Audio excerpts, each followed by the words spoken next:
Halo semua, salam sejahtera Malaysia. Tuan-tuan dan puan, satu lagi keputusan Suruhanjaya Pencegahan Rasuah Malaysia, SPRM, yang mengejutkan. Di mana tangkapan ini, ataupun pendedahan SPRM ini, situasi ini berlaku di Kuala Terengganu. Di dalam sebuah artikel daripada sinarharian.com, SPRM tahan suami isteri bantu siasatan salah guna kuasa. Suruhanjaya Pencegahan Rasuah Malaysia (SPRM) menahan sepasang suami isteri bagi membantu siasatan berhubung dakwaan salah guna kuasa. Suspek pertama yang merupakan seorang pegawai awam negeri berusia lewat 30-an ditahan kira-kira jam 6 petang pada Ahad, sementara isterinya yang berusia 40-an ditahan sekitar jam 3.30 petang ketika hadir memberi keterangan di pejabat SPRM Terengganu. Suspek yang merupakan seorang pegawai awam negeri dan isteri disyaki menyalahguna jawatan untuk mendapat perolehan kerja mencecah ratusan ribu ringgit. Menurut sumber, suspek dikatakan mengesyorkan syarikat milik ibu bapanya yang diuruskan oleh isterinya bagi mendapatkan perolehan kerja di sebuah jabatan kerajaan di Terengganu sejak 2019. Sumber memberitahu, SPRM turut merampas beberapa kenderaan mewah milik pasangan itu dianggarkan bernilai lebih RM100,000 yang dipercayai mempunyai kaitan dengan kes disiasat. Katanya, kedua-dua suspek akan dibawa ke Mahkamah Magistrate Kuala Terengganu pada Isnin bagi mendapatkan permohonan reman. Sementara itu, pengarah SPRM Terengganu, Hazrul Shazrin Abdul Yazid, ketika dihubungi, mengesahkan penahanan tersebut. Katanya, kes itu disiasat di bawah Seksyen 23 dalam kurungan 1 Akta SPRM 2009. Jelas beliau, siasatan menyeluruh akan dijalankan dengan kemungkinan suspek juga terlibat dengan kerja-kerja perolehan yang lain. Jadi ini sudah pasti satu lagi kegiatan yang tidak disuka ramai, di mana SPRM membuat pendedahan. SPRM menahan suami isteri bantu siasatan salah guna kuasa. Sudah pasti kesalahan salah guna kuasa ini ramai yang terlibat, biasa kita dengar. Tapi akhirnya SPRM membuat pendedahan penahanan ini. Dan ini berlaku di Kuala Terengganu. Bagi saya ini pasti satu kejutan kepada kepimpinan politik di Malaysia. SPRM yang menahan sepasang suami isteri bagi membantu siasatan berhubung dakwaan salah guna kuasa. Hai semua, salam sejahtera Malaysia. Tuan-tuan dan puan, selamat datang ke channel Fels Lifestyle. Saudara-saudara, terdapat satu pendedahan baru di mana salah satu nama kepimpinan Barisan Nasional yang diarah untuk melepaskan jawatan, yang diarah untuk meletakkan jawatan dan dilucutkan jawatannya. Di mana setelah nama beliau tidak disebut untuk bertanding, tidak dicalonkan untuk bertanding pada PRN, tetapi memegang jawatan yang tinggi, pada akhirnya terdapat kepimpinan politik yang meminta nama Tengku Zafrul untuk dilucutkan. Dalam sebuah artikel dari sinarharian.com, Pilihan Raya Negeri, Tengku Zafrul digesa letak jawatan Bendahari UMNO BN Selangor. Ahli Majlis Kerja Tertinggi UMNO, Tengku Datuk Seri Zafrul, Tengku Abdul Aziz. Dalam sebuah artikel ini, Tengku Zafrul digesa melepaskan jawatan sebagai Bendahari UMNO dan Barisan Nasional Selangor setelah tidak tersenarai sebagai calon parti itu menjelang pilihan raya negeri. Menurut Anda, tuan-tuan dan puan, Tengku Zafrul yang memegang jawatan sebagai Bendahari UMNO dan Barisan Nasional Selangor memegang jawatan yang tinggi tetapi tidak bertanding pada pilihan raya negeri, tidak dicalonkan. Adakah beliau wajar untuk melepaskan jawatan? Dalam artikel ini, Ketua Pemuda UMNO Kota Raja, Muhammad Zafarullah Muhammad Nordin berkata, tidak wajar Tengku Zafrul terus memegang jawatan utama parti, sedangkan telah disisihkan daripada keputusan penting.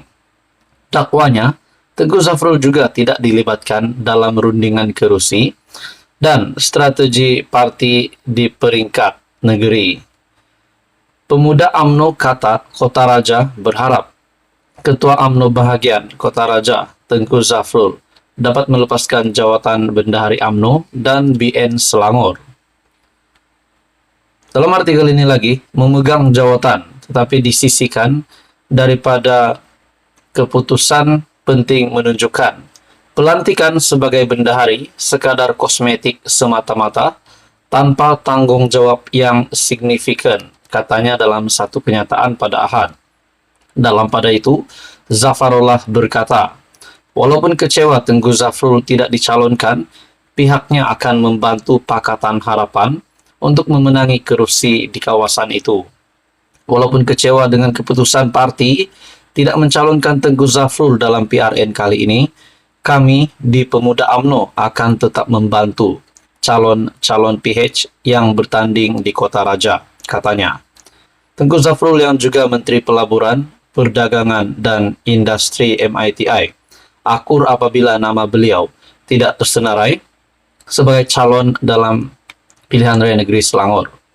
Katanya, sebagai ahli parti, beliau menyerahkan kebijaksanaan pucuk pimpinan untuk menentukan strategi terbaik untuk memenangi pilihan raya dan menyatakan komitmen untuk membantu calon kerajaan perpaduan dalam pilihan raya negeri. Akhirnya, saudara-saudara, untuk pilihan raya negeri ini, Tengku Zafrul yang juga bekas Menteri Keuangan diarah untuk meletakkan jawatan sebagai Bendahari UMNO BN Selangor. Jadi adakah apa yang dinyatakan oleh Ketua Pemuda UMNO Kota Raja, Muhammad Zafarullah, yaitu menggesa Zafrul untuk meletakkan jawatan adalah satu keputusan yang relevan. Menurut Anda, apa komen Anda? Teruskan bersama di dalam channel ini. Hai semua, salam sejahtera Malaysia. Selamat datang ke channel Fels Lifestyle. Tuan-tuan dan puan, baru-baru ini, Perdana Menteri Datuk Seri Anwar Ibrahim sekali lagi dengan sebuah pendedahan yang pasti mengejutkan ramai orang, kepimpinan politik terutamanya, kepada semua musuh-musuh politik Perdana Menteri hari ini. Mungkin saya boleh katakan Muhyiddin Yassin, mungkin juga Tun Dr. Mahathir, Hadi Awang, dan sesiapa sahaja yang memusuhi Perdana Menteri Datuk Seri Anwar Ibrahim hari ini. Saudara-saudara, dalam sebuah artikel kenyataan dari Perdana Menteri, artikel dari biharian.com, pulangkan semula harta dicuri atau bersedia untuk disiasat, kata Anwar. Persoalannya, adakah kenyataan ini ditujukan kepada Muhyiddin Yassin, adakah kepada Tun Mahathir, ataupun sesiapa saja pemimpin politik yang diketahui oleh Perdana Menteri yang pernah mencuri harta ataupun duit negara sehingga hari ini belum dikembalikan. Kalau benar memang Datuk Seri Anwar Ibrahim tahu pencuri ini, mungkinkah Tun Mahathir yang juga pernah menjadi Perdana Menteri, mungkinkah Muhyiddin Yassin yang pernah menjadi Perdana Menteri, mungkinkah Datuk Seri Anwar Ibrahim mengetahui berapa jumlah duit ataupun harta yang sudah dicuri?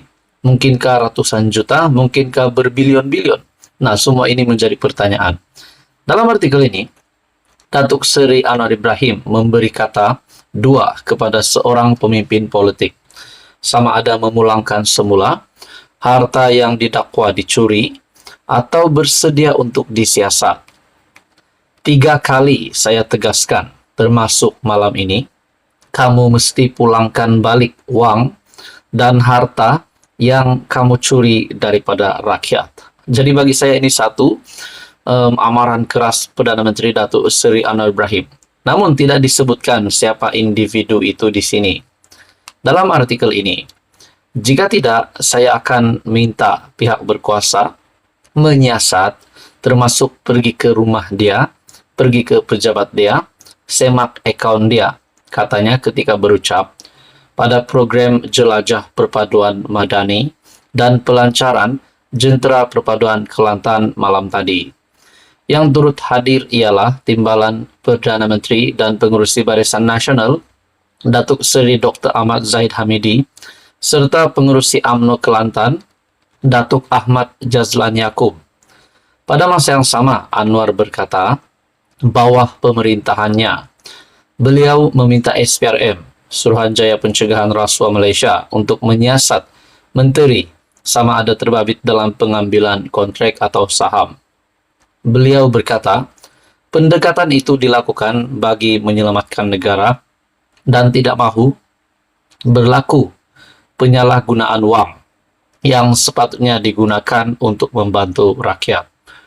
Kita hendak hentikan amalan pemimpin mencuri kekayaan, dan alhamdulillah semua pihak memberi sokongan padu atas usaha saya itu, katanya. Jadi pendedahan dari Perdana Menteri ini, kita dapat tahu tidak mungkin Datuk Seri Anwar Ibrahim mengeluarkan kenyataan ini kalau beliau tidak mengetahui siapa pemimpin politik, pemimpin yang sebelum ini, yang dimana pendedahan ini Datuk Seri Anwar Ibrahim meminta supaya pulangkan semula harta yang dicuri atau bersedia untuk disiasat. Adakah mungkin Tun Mahathir, Muhyiddin Yassin, atau sesiapa saja? Jadi saudara-saudara, kalau benar ada yang memang mencuri harta dan Datuk Seri Anwar Ibrahim sudah memberikan amaran supaya memulangkan semula harta itu, kalau tidak, sudah pasti pihak berkuasa akan menyerbu kediaman pejabat dan menyemak ekal seperti apa yang dinyatakan di dalam artikel ini. Tuan-tuan dan puan, teruskan bersama di dalam channel ini untuk info yang seterusnya. Mohon bantu channel ini dengan menekan butang like, share, dan subscribe.